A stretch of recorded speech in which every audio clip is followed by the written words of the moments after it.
શહેરના નવા બજારમાં આવેલ ફર્નિચરની દુકાનમાં મોડી રાત્રે આગ લાગી હતી।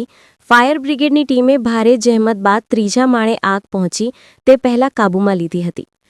શહેરના નવા બજાર વિસ્તારમાં આવેલ ફર્નિચર અને પડદાની દુકાનમાં રાત્રે 1 વાગે આગ લાગી હોવાનો કોલ વડોદરા ફાયર વિભાગને મળ્યો હતો।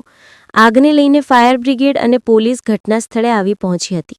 આ કેટલી વિકરાળ બની હતી કે ધુમાડાના દ્રશ્યો દૂર દૂર સુધી જોવા મળ્યા હતા।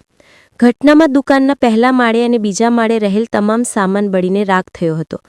આગના કારણે લાખોનું નુકસાન થયું હોવાનું પ્રાથમિક અંદાજ સેવાઈ રહ્યો છે। આગની ઘટના સંદર્ભે દાંડિયા બજાર ફાયર સ્ટેશનના ઓફિસર દ્વારા જણાવ્યું હતું કે નવા બજારમાં આવેલ 58 નંબરની ફર્નિચરની દુકાનમાં આગ લાગી હોવાનો કોલ અમને મળ્યો હતો। રાત્રિના 1 વાગે આગનો કોલ મળ્યો હતો। અમે સ્થળ ઉપર પહોંચીને આગને કંટ્રોલમાં લીધી છે। આ દુકાનમાં પડદા અને અન્ય સામગ્રી હતી। આ દુકાનમાં 3 માળ આવેલા છે, જેમાં તમામ માળ ઉપર સામાન ભરેલા છે।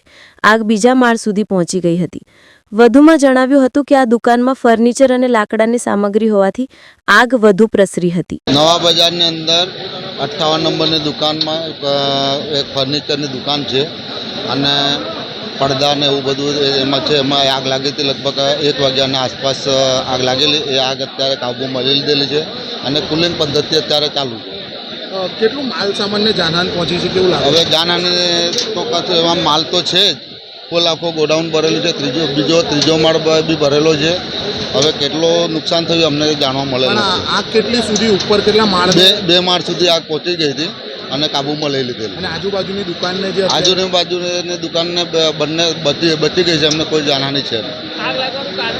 હવે આગ લાગવાનું કારણ હજુ જાણવા મળેલ નથી। એ હવે તપાસનો વિષય છે।